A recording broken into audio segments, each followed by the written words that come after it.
નમસ્કાર, ગુજરાતના સૌથી મોટા ઓટીટી પ્લેટફોર્મ બીબી ન્યૂઝ ગુજરાતમાં હું સુભાષ આપનું સ્વાગત કરું છું। ગુજરાતની રાજનીતિમાં હાલ એવો માહોલ છે કે ન્યાય માટે, પોતાના હક માટે કોઈ પણ વ્યક્તિ, સમુદાય કે સંસ્થા જ્યાં સુધી ધરણા પર ના બેસે, આંદોલન ના કરે કે પછી જલદ વિરોધ ના કરે ત્યાં સુધી સરકારના પેટનું પાણી હલતું નથી। થઈ જશે, સમય લાગશે, કામ ચાલુ છે, આ બધા વાયદાથી સામાન્ય વ્યક્તિ ત્રાસેલો જ હોય છે, કેમ કે કામ સમયસર થતું નથી પણ વાયદા સમયસર આવી જાય છે। હાલ એવી જ રીતે શાકભાજી વેચતા લારી ગલ્લાવાળા લોકો પોતાની માંગોને લઈને આંદોલન કરી રહ્યા છે અને વિરોધ પક્ષ આ વાતને વેગ આપી પોતાની વાત અને જનતાની વાત સરકારના કાન સુધી પહોંચાડવાના તમામ પ્રયાસ કરી રહી છે।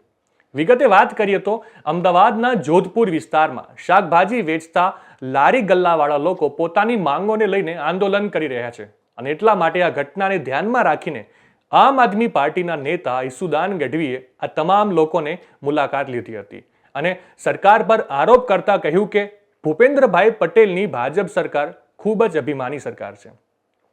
અમદાવાદના જોધપુર વિસ્તારના લારી ગલ્લાવાળા લોકો છેલ્લા 46 દિવસથી આંદોલન કરી રહ્યા છે અને 7 વખત આવેદન પત્ર પણ આપી ચૂક્યા છે। અત્યાર સુધી આ તમામ લોકોએ ભાજપને મત આપીને ભાજપના કોર્પોરેટરો, ધારાસભ્યો અને સાંસદોને ચૂંટ્યા અને એના બદલામાં ભાજપે આ લોકોને શું આપ્યું? 15 લાખનો વાયદો અને રોજગારી તો દૂર રહી, પરંતુ જે લોકો પોતાની જાતે શાકભાજી વેચીને પોતાની રોજી રોટી ચલાવે છે તે વાત ભૂપેન્દ્રભાઈ પટેલ જોઈ નથી શકતા, કદાચ એવું લાગી રહ્યું છે। જોકે લારી ગલ્લાવાળા લોકોનો જે વિરોધ છે એ એટલા માટે છે કેમ કે સરકારે આ લોકોને જે જગ્યા ફાળવી ત્યાં કોઈ માણસ શાકભાજી લેવા આવતું જ નથી અથવા તો ખૂબ ઓછા લોકો આવે છે। સરકાર ઉદ્યોગપતિઓને લાખો એકર જમીનો આપી દે છે, પરંતુ આ દેવી પૂજક અને ગરીબ લોકો સામે સરકાર જોતી નથી। આ તમામ લોકોએ મુખ્યમંત્રીને પણ આવેદનપત્ર આપ્યા છે અને તેમણે જવાબમાં ફક્ત આશ્વાસન આપ્યું છે। આ કામ ફક્ત કોર્પોરેશન લેવલનું છે અને 5 મિનિટમાં થઈ જાય તેવું છે, તેમ છતાં પણ આ લોકો કરતા નથી। 46 દિવસથી આ લોકો અહીંયા જ ઊંઘે છે, અહીંયા જ જમે છે અને અહીંયા જ રહે છે। અદાણી, અંબાણીને અને બીજા ઉદ્યોગપતિઓના કરોડો અબજોના દેવા માફ થઈ જાય, પરંતુ લારી પાથરણાવાળાને સરકાર જ્યાં નથી આપતી જગ્યા, આ લોકો રોજે રોજ જે કમાતા હોય છે તે કમાઈને નહીં જાય તો તેમનું ઘર કઈ રીતે ચાલશે? આ લોકો મુખ્યમંત્રીની જેમ કરોડો કે અબજોપતિ તો છે નહીં। આવી ઠંડીમાં પુરુષોની સાથે આ જગ્યા પર મહિલાઓ પણ આંદોલન ઉપર બેઠી છે અને બાળકો પણ બેઠા છે। મતદાનના સમયે ભાજપ દરેક સમાજના લોકોને યાદ કરે છે, પરંતુ અત્યારે આ લારીવાળા લોકોની સામે કોઈ જોતું નથી। વધુ માહિતી આ બાઇટમાં। અમદાવાદમાં ગરીબ વર્ગના લોકો પરેશાન છે, ક્યાંક લોકોના ઘર તોડવામાં આવે છે, ક્યાંક લોકોના રોજગાર છીનવવામાં આવે છે। બિલકુલ મને બહુ દુઃખ થાય છે કે ભાજપ સરકારને, ભૂપેન્દ્રભાઈ પટેલની અહંકારી સરકારને એટલો બધો અભિમાન છે કે તમે વિચાર કરો, આ જોધપુર શાકભાજી માર્કેટના જે લારી ગલ્લાવાળાઓ છે તો 46 દિવસથી આંદોલન કરે છે, 7 આવેદન પત્રો આપ્યા, બધાને રજૂઆત કરી, આ બધાએ અત્યાર સુધી ભાજપને મત આપીને ભાજપના કોર્પોરેટરને જીતાડ્યા, ભાજપના ધારાસભ્યોને જીતાડ્યા, ભાજપના સાંસદોને જીતાડ્યા। ભાજપે એને શું આપ્યું? રોજગારી તો દૂર રહી, 15 લાખની વાત તો દૂર રહી, પણ અહીંયા પોતે પોતાની જાતે રેકડીઓ પોતે લઈ, પોતે માર્કેટમાંથી શાકભાજી લઈ અને વેચીને પોતાનું રોજગાર ચલાવે છે।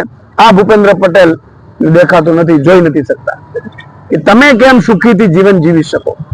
હવે માંડ કરીને રોટલું ચલાવે છે અને એમને જ્યાં જગ્યા ફાળવવામાં આવી છે, જેમ ભોજીભાઈ કોઈ લેવા નથી આવતું, તો તમે ઉદ્યોગપતિઓને લાખો એકર જમીન મફતમાં આપો છો। આ બધું દેવી પૂજક સમાજ છે, અલગ અલગ વિસ્તારના સમાજ છે, તમે યાર કોઈ ગરીબોનું છો જ નહીં। તમે વિચાર કરો કે એમણે ખૂબ રજૂઆત કરી, મુખ્યમંત્રી સુધી રજૂઆત કરી અને મુખ્યમંત્રી માત્ર આશ્વાસન આપીને બેસી જાય છે। આ 5 મિનિટનું કામ છે, કોર્પોરેશનનું જ કામ છે, આ તો મુખ્યમંત્રી લેવલનો પણ નથી।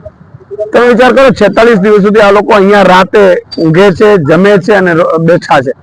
આજે બહુ પીડા છે। તમે અદાણીને આપી દો છો, અંબાણીને આપી દો તો ઉદ્યોગપતિઓને આપી દો તો ઉદ્યોગપતિઓના કરોડો અબજો ખરબોના દેવા માફ કરી દે છે નરેન્દ્રભાઈ, જ્યારે આ પાથરણાવાળા, લારી પાથરણાવાળાને આપણે જગ્યા ન આપી શકીએ? આપણે એના બાળકો છે, તમે વિચાર કરો કઈ રીતે જીવન ગુજારતા હશે? આ ટકનું ટકથી ખાનારા લોકો છે, એને જ સમયસર જો એ રડિયું કરીને નહીં આવે 100, 150, 200 રૂપિયા, તો એના ઘરે ચૂલો કઈ રીતે સળગશે? આપણી જેમ અબજોપતિ તો છે નહીં મુખ્યમંત્રીની જેમ. એટલે મારી મુખ્યમંત્રી છે નમ્ર અપીલ છે કે આ અમદાવાદમાં જ છે, તમારા ઘાટલોડિયા વિસ્તારની નજીક બાજુમાં જ છે.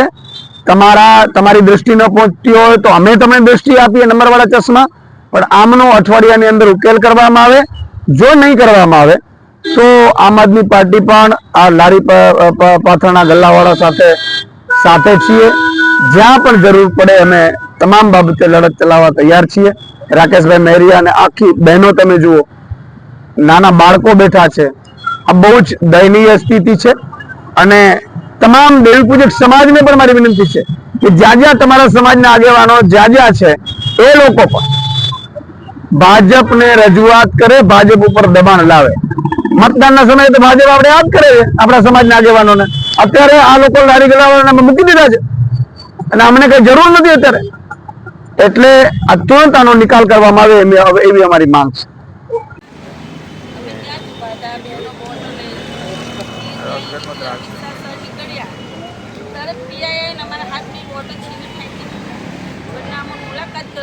એમને બતાડવા દીધા કે ભાઈ અમે બિચારા માણસે અહીંયા આવીને ઉભા રહે તો અમારી ફરિયાદી આવી તો સાંભળે.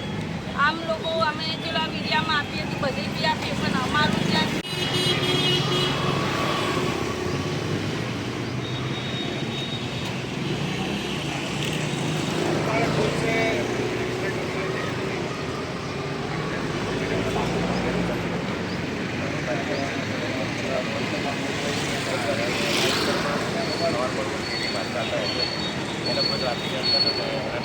નવા સમાચાર, નવી અપડેટ સાથે ફરી મળીશું. ત્યાં સુધી મને રજા આપશો. નમસ્કાર.